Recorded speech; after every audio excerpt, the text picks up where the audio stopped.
Deus querido Pai, agradecidos estamos, Senhor, por mais essa tarde, por mais esta oportunidade que estamos tendo de aqui estarmos. Que essa reunião transcorra num clima de muito aprendizado para todos nós. Que valorizemos essa estadia aqui, assimilando os ensinamentos desta tarde. Obrigada, Senhor. Graças a Deus e que assim seja. E com vocês, Sueli. Vamos lá. Uma boa tarde para todos nós, continuando aqui com o nosso estudo sobre a lei de sociedade, onde nós encontramos muitos esclarecimentos e uma ajuda significativa para a gente viver em sociedade. Porque não é fácil, né? Se fosse fácil, todo mundo se dava bem, a gente não precisava ter grade nas nossas casas, né? Se as pessoas tivessem consciência da necessidade que elas têm, cada um tivesse consciência da necessidade do próximo, né? Nós respeitaríamos mais o próximo, porque, na verdade, nós precisamos o tempo inteiro, né? O tempo inteiro. Nós encerramos a nossa conversa na semana passada nesse ponto aqui, aonde vimos que o próprio desenvolvimento moral está subordinado à convivência, a essa convivência. Se nós não tivermos uma convivência, a gente não consegue nem saber aonde que a gente está errando, né? Nós não conseguimos testar as nossas atividades, as nossas atitudes, os nossos freios, né? Porque a gente tem que renunciar a muita coisa, tem que pisar no freio, tem hora. Porque o dever e o direito estão relacionados ao próximo também, porque o meu direito é o dever de outro, mas o direito do outro é o meu dever. Então a gente só consegue um progresso se a gente estiver convivendo, não é vivendo. Vivendo a gente vive, né? O coração está batendo, está ali, a atividade orgânica está acontecendo, a gente está vivendo. Mas o problema não é viver, o problema é conviver, é saber viver, porque viver é muito fácil, né? Nasceu, os órgãos estão ali funcionando, a pessoa está vivendo. Mas no momento que nós começamos a desenvolver ali, a aflorar o nosso livre-arbítrio, porque esse livre-arbítrio, ele nos foi dado quando nós fomos criados simples e ignorantes por Deus. Então nós não nascemos sem livre-arbítrio, a gente tem aquele período em que isso está incubado, porque a gente, criança, necessitamos dessa infância longa para que a gente possa receber valores nesse período, para despertar em nós aquilo que a gente já tem, porque ninguém tira nada de onde não tem, né? Ninguém consegue tirar nada de algo, de algum lugar que não tem nada. Então nós conseguimos educar os nossos filhos, os nossos aqueles que estão sob a nossa tutela, porque eles têm esse conteúdo e nós estamos aflorando tudo isso. Essa questão do livre-arbítrio, da livre expressão, do livre pensamento, isso vai ser aflorado no momento em que essa alma já tiver com o seu corpo formadinho ali, com o lobo frontal formadinho, para ela poder fazer as diferenciações, para ela poder já ter condição de entender o que é certo, o que é errado, o bem e o mal. Então, enquanto a gente é criança, está num corpo infantil, não, o espírito está ali embotado ali, ele está ali limitado.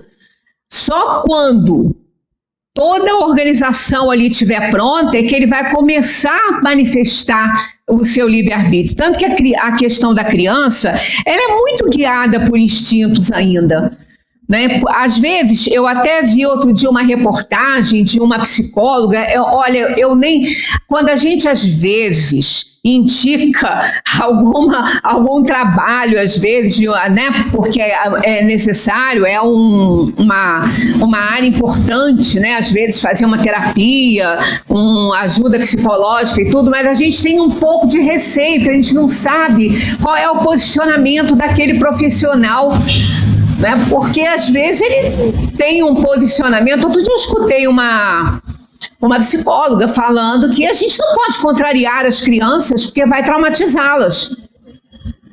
Eu falei, eu não posso estar ouvindo isso de um profissional, porque eu vou ficar com medo de indicar um pai ou uma mãe para levar um filho para um psicólogo. Eu vou ficar com medo, porque não pode contrariar. O que é isso? Né? Não pode, tem que poupar. Me poupe dessa observação horrorosa, né? Eu é que penso em me poupar disso aí, né? Então, como a criança ela não tem condição de escolha ainda, porque ela não sabe, ela não está ainda com o lobo frontal pronto, formado para ela fazer a diferenciação. Se tiver muito frio e ela for uma criança que sinta calor, ela vai querer sair sem agasalho, porque ela está bem. Não, ela não está. O pai e a mãe não podem deixar, porque vai adoecer, vai ficar doente, porque ela não tem essa noção, né? Eu estava num restaurante, aí sentou uma família ao lado, pai, mãe e uma criança ainda, que estava no carrinho, mas já não era bebezinho, já estava movimentando e conversando na linguagem dele, né? E tinha o outro assim, maiorzinho. Aí começou assim, filhinho, o que você quer comer? Eu olhei assim, eu fiquei quieta. Eu tenho que botar meu crachá de espírita, porque eu não tenho nada com isso. Eu não posso entender. Então, eu escutei. O que você quer comer, filho? Vamos lá, você escolher. Tá. Aí, a criança, a outra, queria mexer numas coisinhas, ele sacou um celular e pá, na mãozinha da criança, dentro do carrinho. Olha, gente, eu mudei de mesa. Sabe por quê? Eu não ia conseguir comer direito, porque aquilo estava me incomodando. Aí ainda falei, meu Deus do céu, depois reclama que a gente está com essa geração aí, nem, né? É nem, nenhuma coisa, nem outra. E o que não é bom. Então, é uma coisa terrível, porque a criança não é culpada, gente. A criança não está tendo limite. Não pode contrariar, porque traumatiza, né? Cada um é que sabe como cria seus filhos, mas só que depois não pode reclamar, porque vai chorar lágrimas de sangue. E vai mesmo. Não tem outro jeito. Vai mesmo. Porque, inclusive, a própria criança, ela gosta de limites. Ela quer. Ela nos testa para que a gente vá até onde a gente tem que ir. Ela gosta quando vai. Ela gosta. Né? Porque ela se sente até bem, ela se sente amada, porque é sinal que a gente está se importando, né, com ela. Se a gente deixa fazer tudo, a gente não está se importando com essa criança. Então, o desenvolvimento moral está muito atrelado a essa questão aí da convivência, para a gente poder usar o nosso livre-arbítrio, o que, no caso, a criança não tem essa condição ainda, mas vai ter. É por isso que quando chega na adolescência, começa a ter aquele monte de problema, né? Aí a gente fala, ai meu Deus do céu, coisa horrível, aborrecência. Não é aborrecência, é o espírito despertando. É o espírito aflorando aquilo que ele é, aquilo que ele sabe, né? Aquilo que ele tem noção quando o lobo frontal completa. Aí ele tem a noção entre o bem e o mal. Né? A criança é instintiva, então ela vai fazendo, ela vai nos testando através dos instintos e a gente vai fazendo a nossa parte. Né? Não é autoritarismo, é uma liderança amorosa que a gente tem que ter. Então nós abordamos isso aqui e vimos que a vida social leva ao progresso através dessa ajuda mútua, né? As pessoas respeitando o direito do outro, o outro respeitando o nosso. Para isso a gente tem que cumprir deveres. Aí nisso a gente exercita o amor, a tolerância, a bondade, a caridade. A gente passou por isso, terminou aqui e vamos seguir em frente. A urbanização cria uma interdependência, porque junta as pessoas ali na cidade, né? Tem pessoas que são essencialmente urbanas. Se colocasse as pessoas na zona rural e grande, às vezes, onde uma casa fica muito distante da outra, a pessoa começa a se sentir mal, porque tem gente que precisa muito daquele contato ali humano, né? Então, a urbanização, as cidades, ela cria uma interdependência, porque nós estamos sempre dependendo uns dos outros. Se eu moro num lugar muito longe, eu não vou poder depender de muita gente, eu vou ter que fazer alguma coisa. Se eu não tenho um supermercado por perto, uma padaria por perto, eu vou ter que me virar, eu vou ter que plantar alguma coisa para eu comer, como era lá antigamente. Bem, eu me lembro, quando eu era criança, nós íamos para um sítio da minha avó ali na Estrada de Amparo, da minha bisa, né? E lá se fazia o café da manhã, era a batata doce, era o aipim que eles plantavam, e é isso que era o pão, né? E fazia broa, que era uma delícia, aquela broa do fogão a lenha, que cheirava longe, né? Então era uma delícia. Aí quando a gente chegava com pão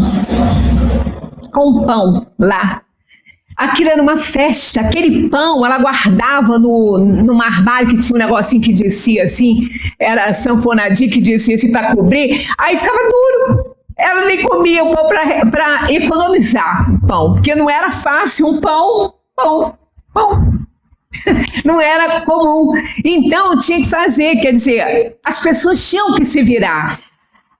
A dependência uns dos outros era menor, porque as pessoas tinham que se virar sozinhas, né? Muitas vezes não tinha a mesma condição, mas a urbanização, as cidades, elas criaram, né, essa interdependência, e isso foi necessário, porque o isolamento não leva a nada, a gente não evolui, porque a gente não convive.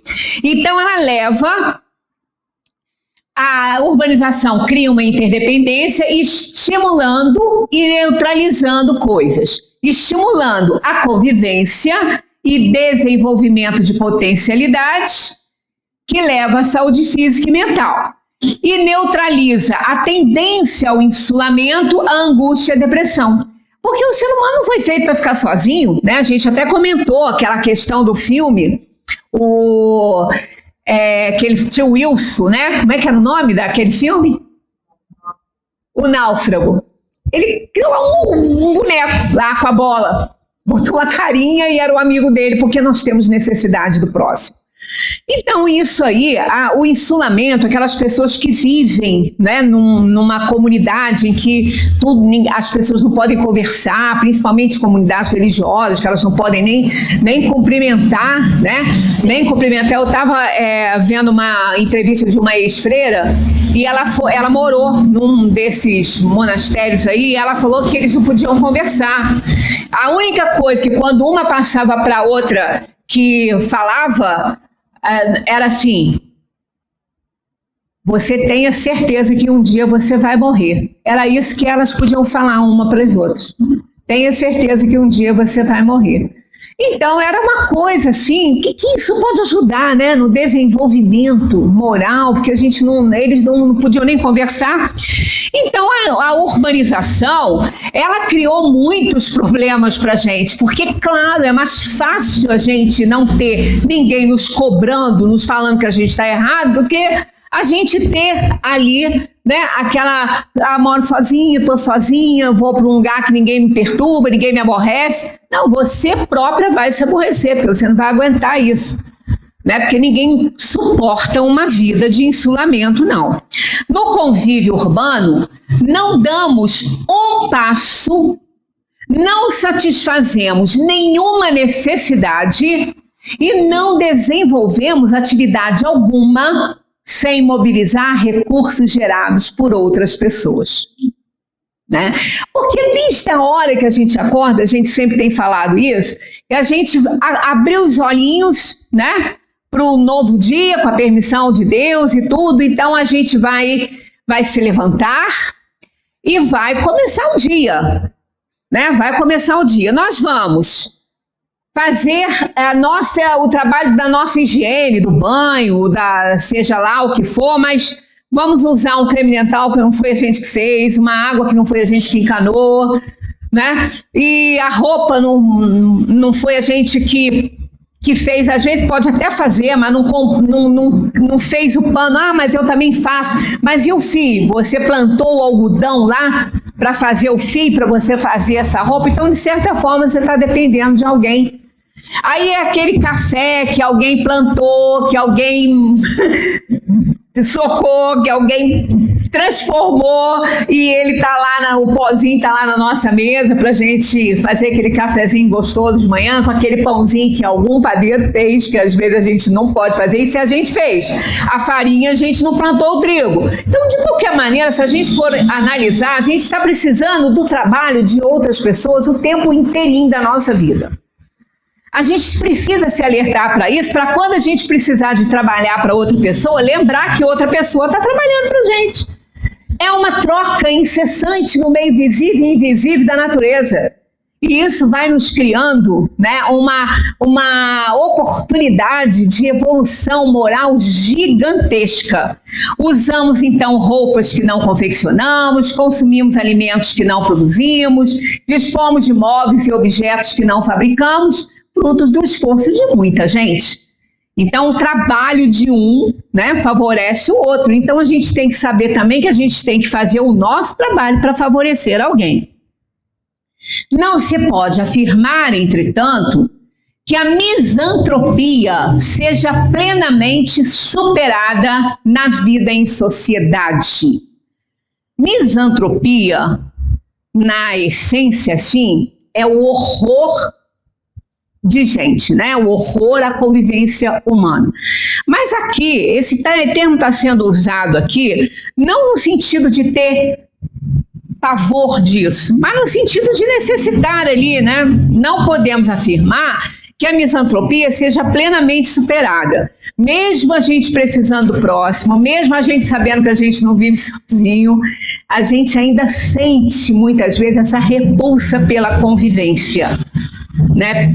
Tanto que na lei do amor, no Evangelho segundo o Espiritismo, tem lá a lei do amor, e eles citam isso, que a gente tem que ter muito cuidado para não sentir aquele amor que nós temos que sentir pelo semelhante, sentir apenas por outros seres, pela própria natureza, pelos animais, só para ali. Não pode ser só para ali.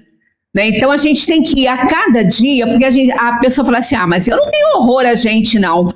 Eu só prefiro conviver com bicho. Não tem aquela misantropia, né? Mas está declarando ali que prefere. Então tem um pouquinho aí, né? Um pouquinho de misantropia. Por que as pessoas muitas vezes preferem viver no meio só de animais? Porque animal não cobra nada, né? Animal não te repreende, não te cobra, não diz que você está errado, tudo que você faz ele aceita. Você para ele é um Deus. Então é muito fácil, você reina, né? Você está diante do reino animal, você reina ali. Então é muito mais fácil do que viver com outro. Eu, inclusive, tenho quando a gente aprende isso no Evangelho, amar o próximo como a ti mesmo. Jesus dividiu os 10 mandamentos em 2 leis. Amar a Deus sobre todas as coisas e ao próximo como a si mesmo. Tem tanto conteúdo aí dentro, tem tanta sabedoria nesse resumo que Jesus fez, contém todos os 10 mandamentos aí dentro. Isso nem se discute. Mas sempre teve uma coisa que sempre me incomodou, a palavra próximo. Porque eu pensava assim no início, poxa, mas amar o próximo como a si mesmo, mas e o que não está próximo? Eu não tenho que amar? Né? Então, amar ao próximo, nós temos 2 conotações aí que a gente pode entender, a gente tem 2 interpretações. O próximo significando o ser humano, né? Significando aquele semelhante a nós, também aquele que está mais próximo mesmo no sentido denotativo da palavra. Não é mais no sentido figurado, naquela metáfora. Aí é sem metáfora, né? Tendo a metáfora, o próximo é aquele semelhante. E sem metáfora é aquele que está ali do seu lado. Então, quando Jesus falou isso, não foi por acaso que ele botou essa palavra próximo aí. Porque amar quem está longe é muito fácil. Amar quem não está perto, te cobrando nada, te acusando de nada, né? Vendo seus erros, vendo as coisas que você faz que não devia fazer e com isso te cobra.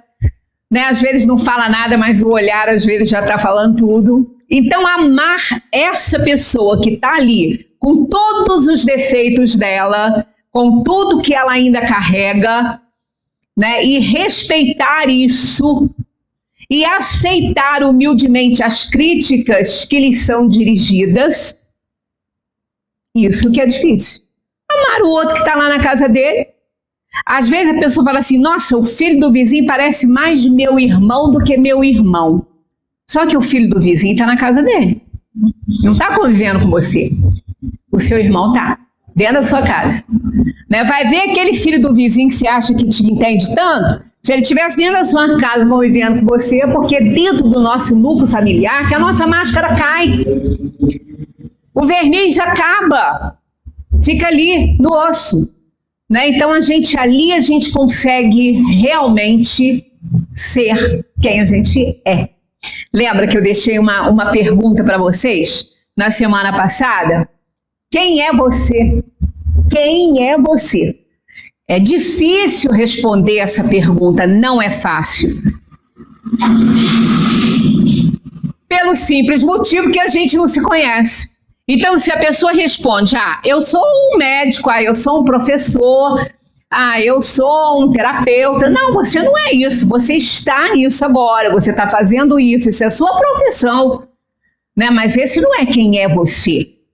Quer dizer que se você acha que quem é você é ser médico, é ser advogado, é ser pedreiro, é ser, né, um professor, se acabar essa profissão, se você não trabalhar mais, você vai perder quem é você? Você vai deixar de ser quem é você? Então não se trata de nada que você não carregue, né? Porque a gente não carrega nossas profissões para lugar nenhum. Pelo contrário, a gente até perde essas coisas às vezes quando a gente usa mal, né? Ainda perde ainda na própria encarnação, ainda naquela que está. Então, responder quem é você, talvez o próximo saiba mais do que você mesmo. Talvez o próximo saiba mais quem é você do que você mesmo.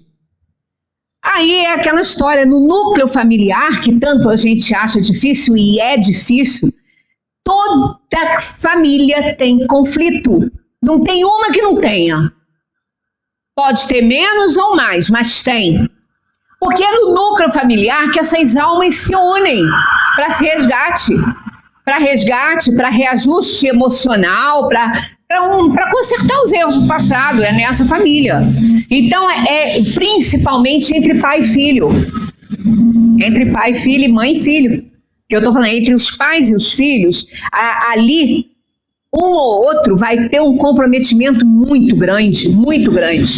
Às vezes, numa família de 5 filhos, vem 1 ou 2 que são resgates violentos na família. Aí a tendência a amar aqueles filhos, a tendência é amar mais aqueles que não dão trabalho, que não dão problema. Mas aí é que está o X da questão. Aquele que não dá problema, ele está ali para equilibrar o prato da balança.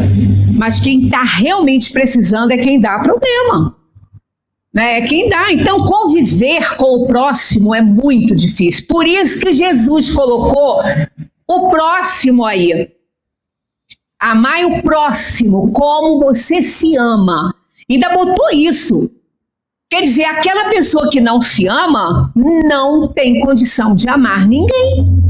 Porque da onde não tem nada, você não tira nada. Se ela não tem amor dentro dela para tirar, para oferecer, ela não tem o que oferecer. Ela não vai amar ninguém. Porque ela não tem isso nela. Ela não vai amar ninguém. Por isso que primeiro a gente precisa se amar, porque quando a gente se ama, a gente tem esse amor em nós.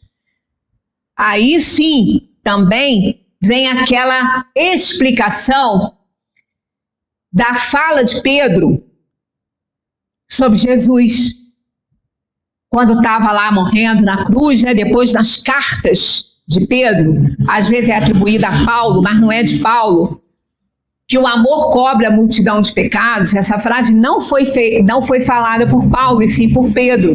Quando ele escreve, na primeira carta que Pedro fala, ele coloca isso.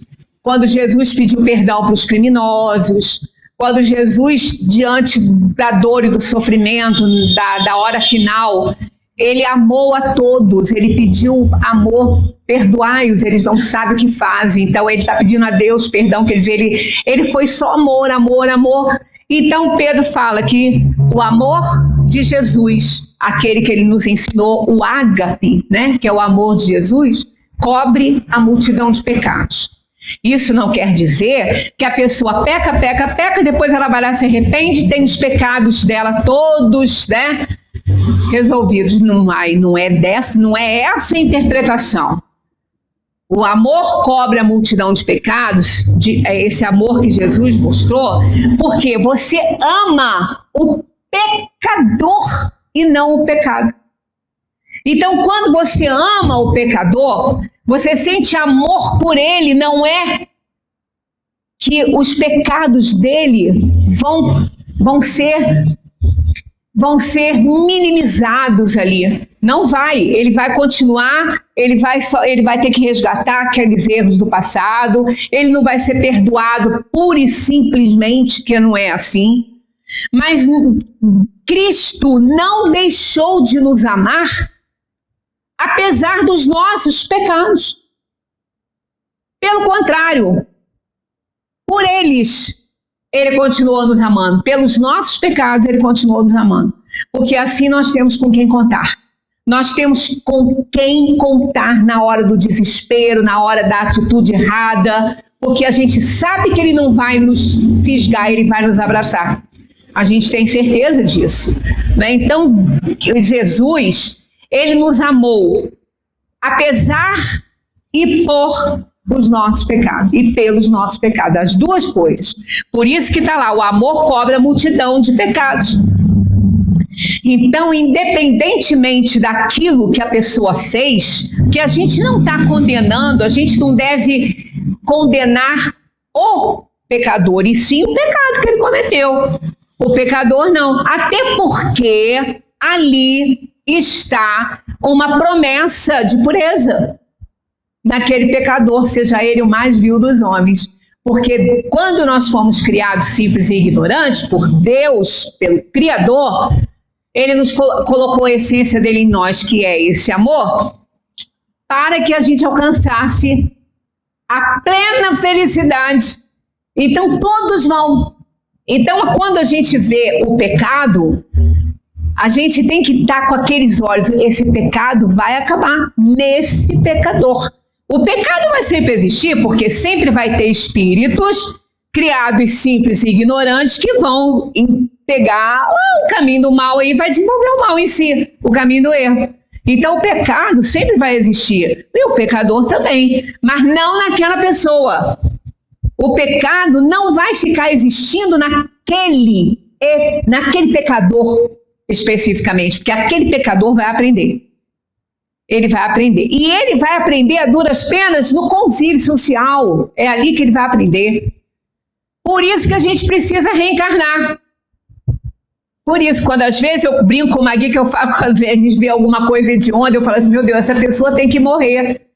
Aí ela, ai amiga, você está desejando? Não estou desejando a morte, eu estou falando que ele vai ter que desencarnar, porque ele não, dependendo do estado dele de inferioridade, essa encarnação não vai ser o suficiente para ele evoluir. Ele vai continuar fazendo, a gente já exemplificou outras coisas aqui na questão da pena de morte, né?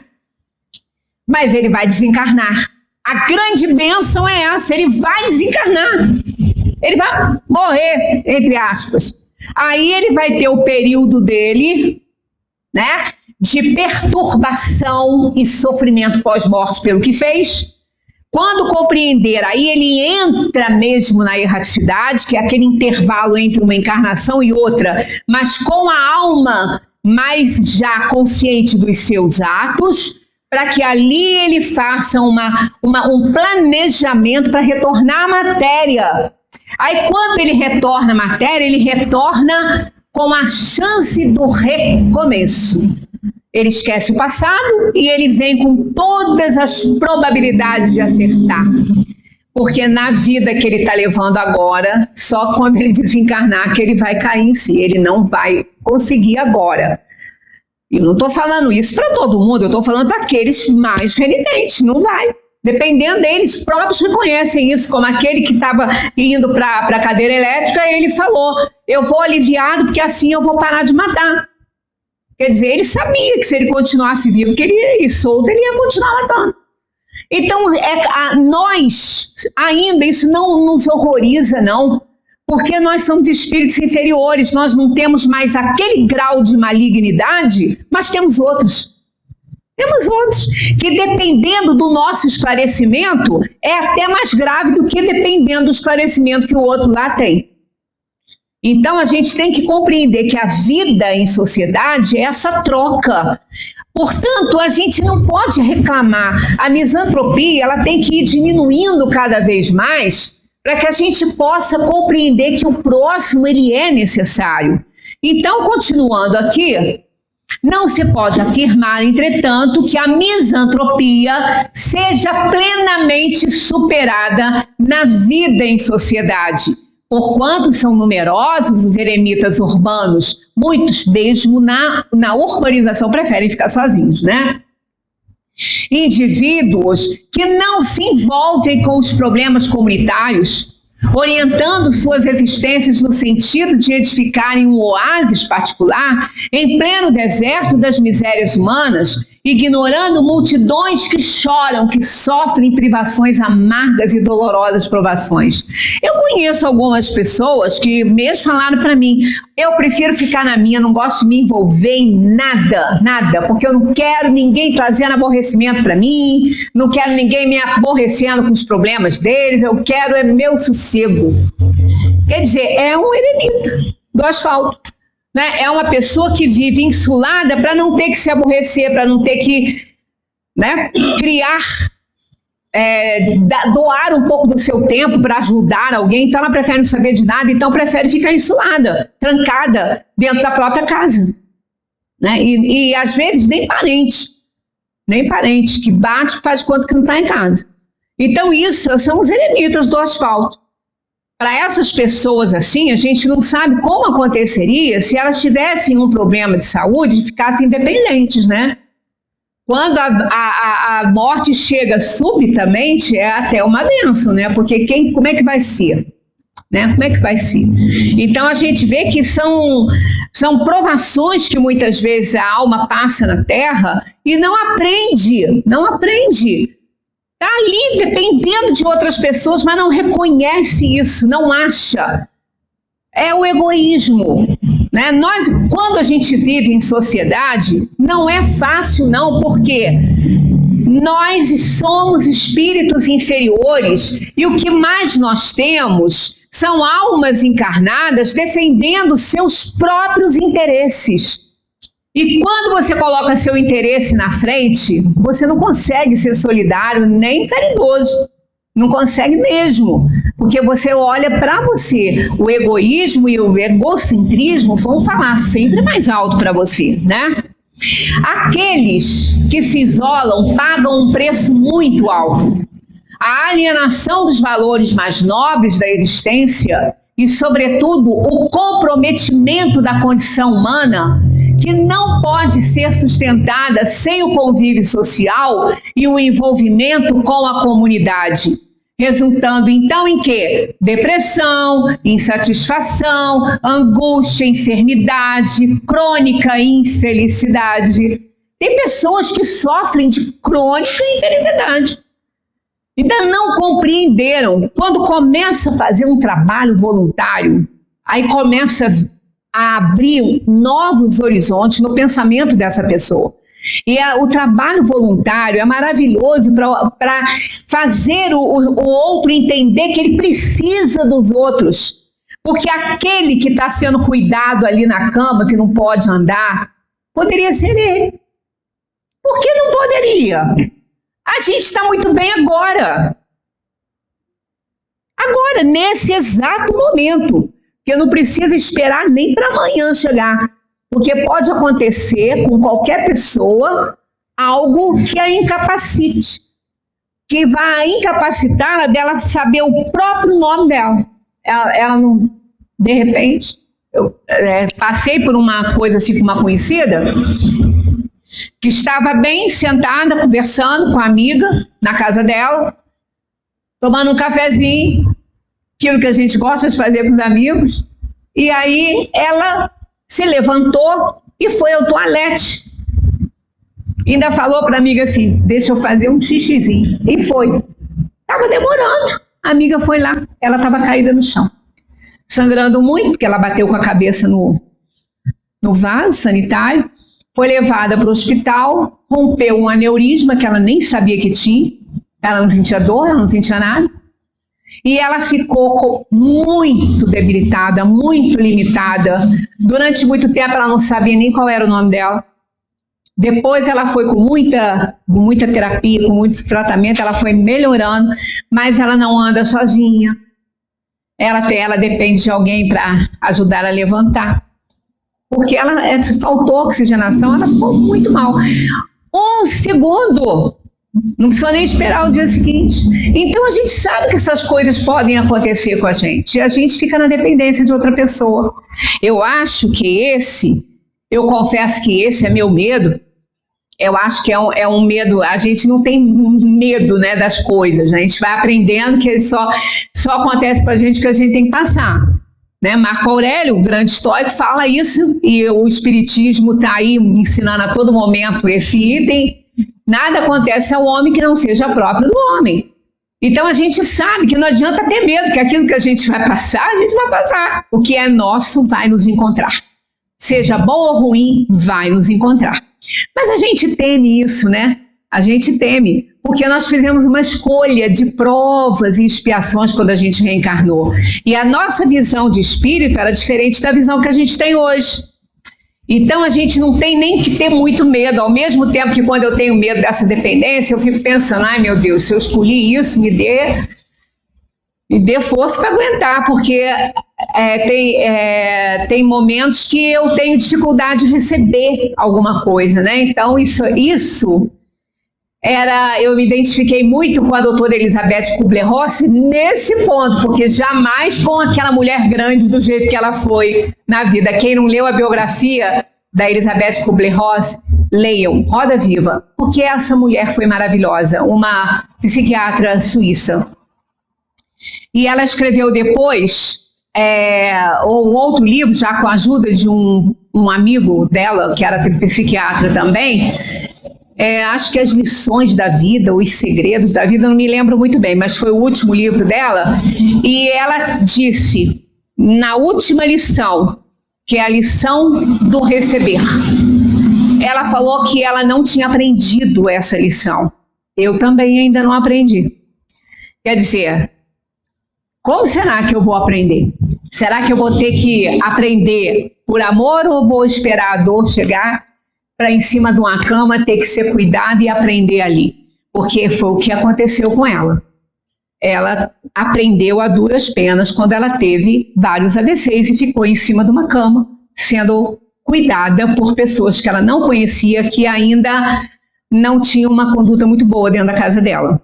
E ela disse para esse amigo, a hora que eu entender essa lição, que eu aprender a lição de receber, aí eu desencarno, porque durante a vida ela se tornou espírito. E aí eu desencarno. E ela teve que passar por muitas dores e sofrimentos físicos e morais para ela poder aprender essa lição. Então, a gente não pode deixar para aprender essas coisas nessa hora, né? Porque aprender a nadar no meio da tempestade é arriscado. Pode ser que a gente não consiga e morra afogado, né? Às vezes consegue, mas quem garante? Então, a sociedade é importante na vida da gente. Se a gente não tem, essas coisas acontecem, a gente fica insatisfeita, a gente se angustia e não sabe por quê. Não sabe por quê que tem um buraco dentro de si, que é um vazio, né? Mas tem uma outra frase que eu gosto muito, que eu não sei de quem é, então não posso dar o autor, mas dizem que esse buraco que a gente tem dentro de nós, esse buraco é exatamente o tamanho de Deus. É o tamanho de Deus em nós, é esse buraco. Porque é Ele que vai ser a rolha para esse buraco aí. Né? Ele que vai ser o tampão para esse buraco. Então a gente precisa aprender enquanto a gente está aqui. E é vivendo em sociedade que a gente aprende isso. Porque na vida de insulamento a gente não aprende. A participação na vida comunitária, o empenho por ser útil, a integração em organizações de assistência e promoção humana são fundamentais em favor de nossa saúde física e psíquica. Há muitos médicos receitando aos pacientes um medicamento infalível, a ocupação de seu tempo disponível em favor do semelhante. Isso é um remédio infalível. Faz a gente esquecer das nossas dores, das nossas tristezas, porque a gente aprende. Aí essas coisas vão desaparecendo. Porque as dores, a dor e o sofrimento é para nos dar lições. No momento que a gente aprendeu aquela lição, a gente não precisa mais daquela dor. Então, quando nós temos ainda para passar uma doença ruim, uma doença que vai nos causar muito sofrimento, mas essa doença ainda não chegou para nós, mas ela ainda vai chegar, porque foi até uma escolha que fizemos. Se a gente aprendeu nesse trabalho voluntário a lição que essa doença vai trazer para nós, nós não vamos desenvolver essa doença. Olha como que vale a pena. A gente não vai desenvolver. A gente não vai ter essa doença porque ela não é mais útil. A utilidade dela era a gente aprender a lição que o trabalho voluntário, a convivência social, que nos faz renunciar, tolerar e compreender e ser indulgentes. Se a gente aprendeu isso, aquela dor não vai chegar mais. Essa aprovação dessa doença vai ser suspensa, porque a gente não precisa mais. Então vale a pena correr para aprender pelo amor. Para a maioria das pessoas, a atividade profissional, o serviço remunerado, é apenas um meio para a satisfação das necessidades de subsistência. Mas não tem que ser. Mesmo o trabalho profissional, ele pode estar associado também a outros sentimentos mais nobres. No entanto, é muito mais que isso, né? O trabalho profissional é muito mais que isso. É um meio de integração social, de nossa realização como seres humanos, convocados a contribuir em favor do bem-estar da comunidade. Existem médicos e médicos, enfermeiros e enfermeiros, engenheiros e engenheiros, né? Existem professores e professores, existem domésticos, né, trabalhadores domésticos e trabalhadores domésticos, que estão ali unindo a necessidade da subsistência com o prazer de fazer algo por alguém. Então é quando o trabalho da gente não é um trabalho, é um prazer. Porque a gente precisa do dinheiro, mas a gente está com aquele trabalho fazendo também aquele lado amoroso, fazendo com amor, com dedicação, com cuidado, com amor ao próximo mesmo, a que está ali, que está precisando, né? Imaginemos uma enfermeira, uma cuidadora de uma pessoa que está na cama, como aconteceu com a doutora Elizabeth Kubler-Ross, que só estava ali para fazer o trabalho dela para ganhar o dinheiro que ela ganharia. Era o que aconteceu com ela. Ela não tinha um pingo de amor, de cuidado. Ela só fazia o que tinha que fazer, né? Como se tivesse doida para terminar com isso, quero ir embora porque eu quero ganhar o meu dinheiro. Então, é para essa pessoa um sofrimento para ela trabalhar assim, que é triste, porque a pessoa parece até que não gosta do que faz, e a outra que está recebendo, né, que está pagando para receber, ela paga mas ela está pagando pelo serviço, mas ela não precisava ter só o serviço pronto. Ela podia estar recebendo um pouco de amor, de carinho, de dedicação. Então, o trabalho profissional ele tem que estar misturado aí com esse trabalho voluntário. Tem que ter os dois lados, para que a gente não sofra também com o nosso trabalho físico, né? Uma vez uma pessoa brincando falou: se eu soubesse quem inventou o trabalho, eu matava. Aí eu falei, se até parece profissional que você é, até parece que você ia matar mesmo, porque eu não vivia sem aquela profissão e fazia com muito amor. Bem, há uma enorme diferença de competência e dedicação entre o profissional que exercita seus conhecimentos para ganhar dinheiro e aquele que faz de sua profissão um sacerdócio em favor do bem comum. Foi o que a gente acabou de falar, né? Assim, em qualquer setor da atividade humana, somente nos integraremos realmente na sociedade em que vivemos quando passarmos da misantropia egoísta, que é o horror ao contato humano, para filantropia altruísta, que é o cultivo do amor pela humanidade. Tem que ser dessa forma, senão não vai dar certo. Seguem esse caminho abençoado aqueles que se empenham por ser úteis, buscando ajudar o semelhante em suas necessidades, onde estiverem, conscientes de que serão felizes na medida em que trabalharem pela felicidade alheia. Sempre lembrando esse conceito de felicidade, que está ligado à raiz, né? Lá no início, quando essa palavra não tinha sido esvaziada no seu significado, como disse Platão, que um dos maiores problemas para o progresso da cultura era o esvaziamento das palavras, e realmente felicidade foi uma delas, que foi esvaziada no seu conteúdo ao longo do tempo, porque felicidade é completamente diferente do que a gente imagina, está ligada a Félix. A palavra felicidade, lá no início dela, está ligada à fertilidade. Fertilidade. E ninguém é fértil só para si, a pessoa é fértil para o mundo. A terra é fértil para planta, para dar frutos, flores, tudo, né? O rio é fértil para seguir o seu curso e alimentar a natureza. Então, felicidade é servir. Felicidade é oferecer ao próximo aquilo que é o seu dever para que os direitos do outro sejam cumpridos. Então, a pessoa pode ser muito feliz diante dos seus problemas, porque uma coisa não está ligada à outra. Felicidade é doação. Os laços de família são os primeiros laços sociais mais apertados que qualquer outro. Quis Deus que, por essa forma, os homens aprendessem a amar-se como irmãos. A constituição da família obedece a uma lei natural. Com ela, habilitamo-nos a desbravar os domínios do amor. Adorei essa frase, vou explicar. Onde residem as aspirações mais ardentes da criatura humana. Às vezes a gente reclama, meu Deus, que família é essa? Eu nasci, eu sou um peixe fora desse aquário, eu não pertenço. Pertence, amigo, você nasceu ali porque você pertence.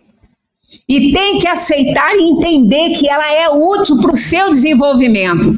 Quando aqui está dizendo, a constituição da família obedece a uma lei natural, com ela habilitamos-nos a... Olha a palavra que foi usada aqui pelos espíritos, ó, desbravar, está parado aqui, desbravar os domínios do amor. O que é desbravar? Desbravar a floresta. O que é isso? Abrir caminho. Não. Você vai desbravando. Desbravando o progresso.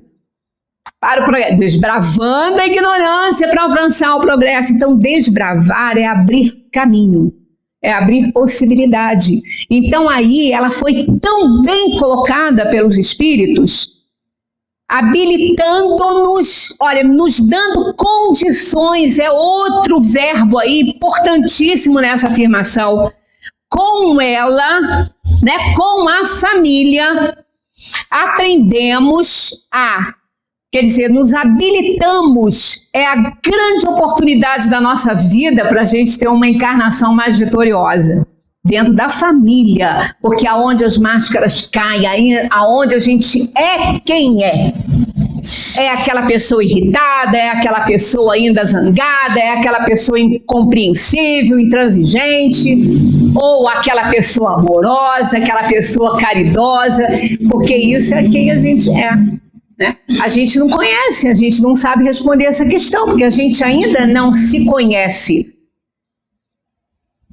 A gente não sabe daquilo que a gente é capaz. Então, na família, por conta da gente não usar mais máscara e a gente mostrar quem somos na verdade, então nós estamos ali. A família nos habilita, ela nos dá a chance, a oportunidade de melhorar quem somos e de desbravar, abrir caminhos para os domínios do amor.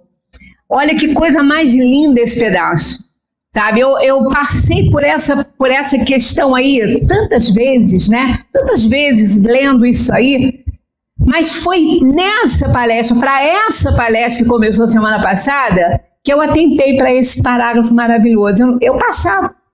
Mas olha, o verbo habilitar e desbravar ali é de um peso, é de uma força gigantesca, que faz a gente entender aquele parente ruim que está lá na família, aquele irmão difícil, aquele pai e aquela mãe complicados, aquele filho complicado.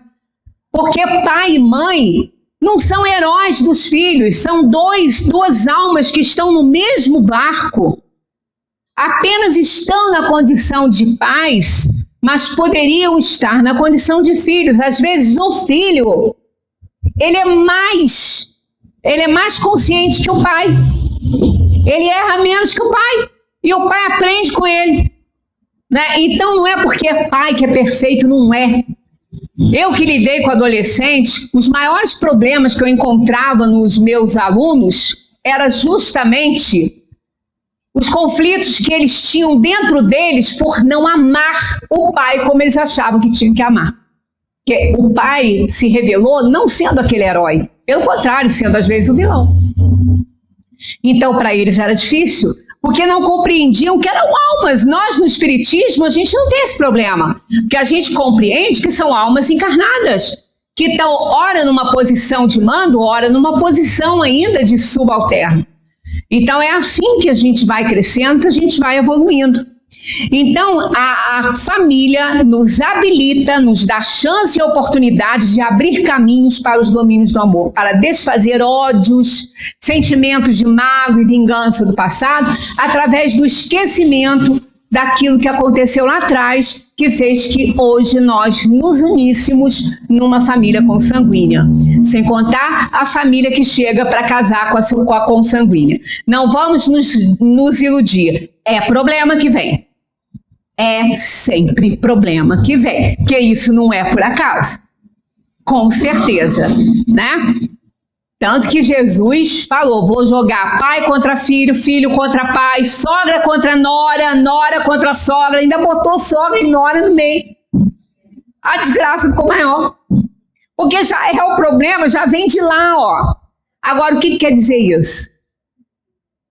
Oportunidade.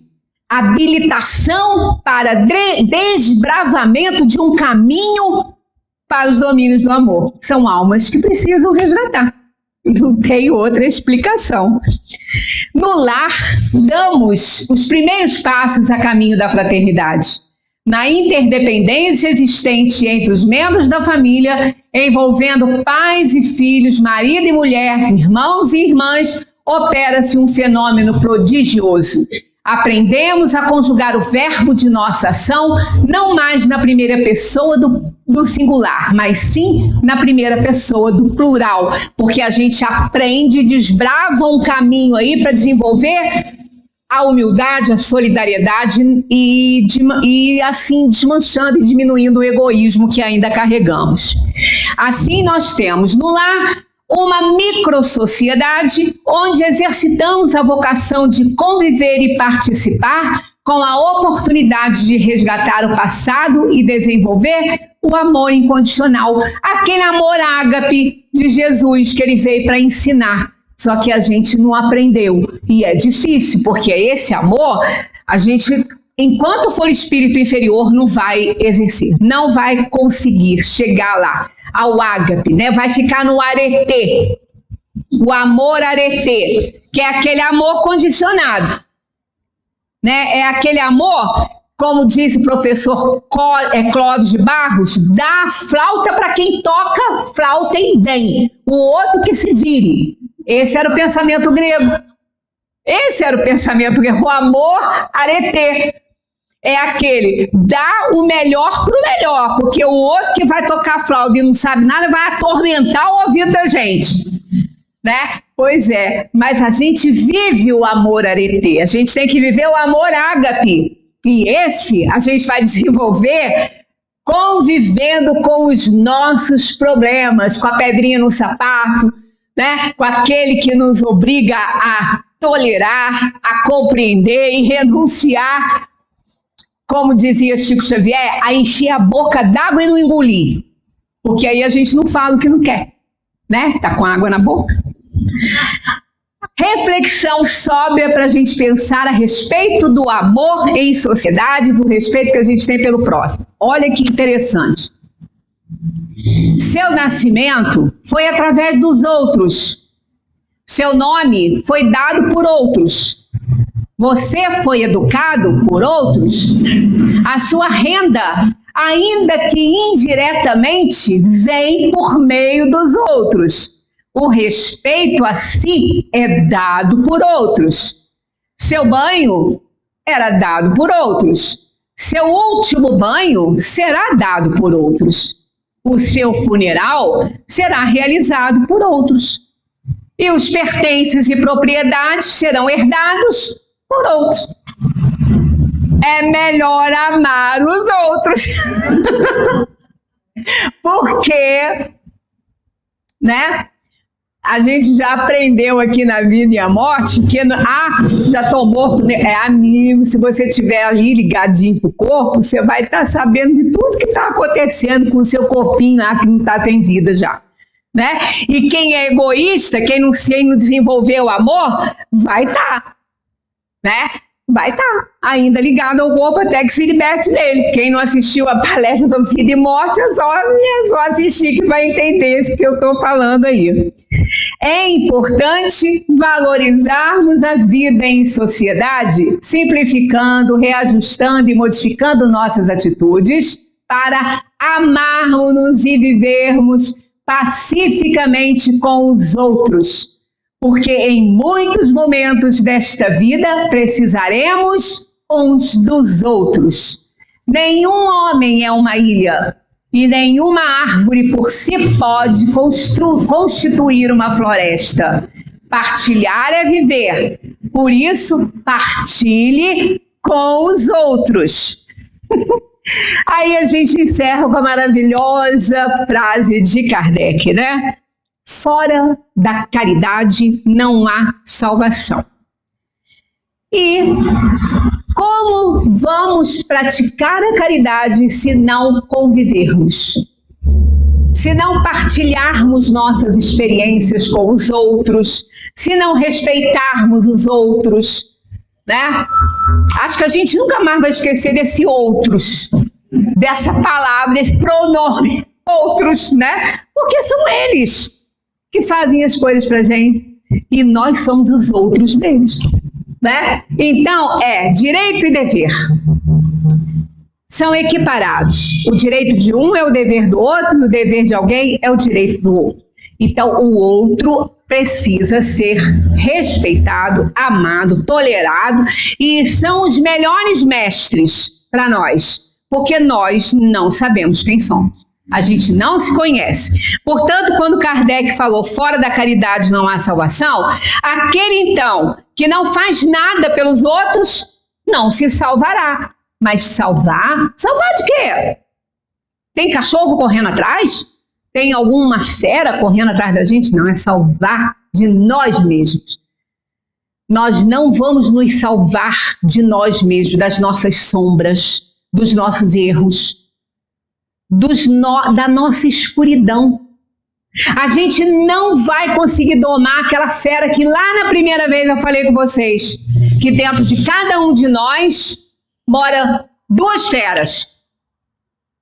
Uma a gente doma, uma a gente educa, adestra, faz tudo direitinho, é aquela fera maleável, é aquela fera leve, né? Então essa fera é o quê? São os nossos probleminhas pequenos, são nossos errinhos, coisa fácil que a gente domina, que a gente aceita. E a outra fera são as nossas escuridões, são as nossas sombras, são os nossos erros pesados. É a outra fera. Como a gente ainda não domina, a gente põe ela para dormir. Mas a vida social acorda ela. Os outros acordam essa fera. Aí na hora que ela acorda, aí é que é o problema. E essa fera é acordada pelos outros. Ali, então, em resumo, os outros nos fazem conhecer a nós mesmos. Se a gente não tiver convivência com os outros, a gente não se autoconhece, não vai se autoconhecer. E o conhece-te a ti mesmo é importante para a evolução. Então, se a gente não tem os outros, nós não podemos ser caridosos. E aí a gente não vai se salvar dessa fera que a gente tem por dentro, que é despertada pelos outros. Aí o que vai acontecer? O que essa fera vai fazer? Vai nos destruir. Ela vai nos pegar. E qual é a destruição que ela provoca? O não controle das nossas inferioridades,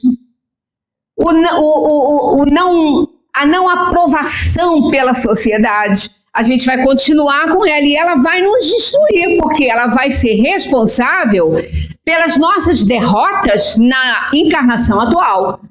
Que nós viemos para fazer que essa fera seja dominada, e se ela não for, ela segue conosco, porque são os nossos erros e defeitos, as nossas sombras. Aí a gente vai reencarnar com elas e com mais outras que a gente adquiriu. Então é melhor dar conta agora, é melhor dominar essa fera agora. E ela é dominada através da caridade, porque sem a caridade não há salvação das coisas que essa fera vai fazer conosco. Muita paz para todos, estudemos a lei de sociedade e vamos tolerar, compreender, porque o próximo são os outros e os outros são necessários. Muita paz para todos.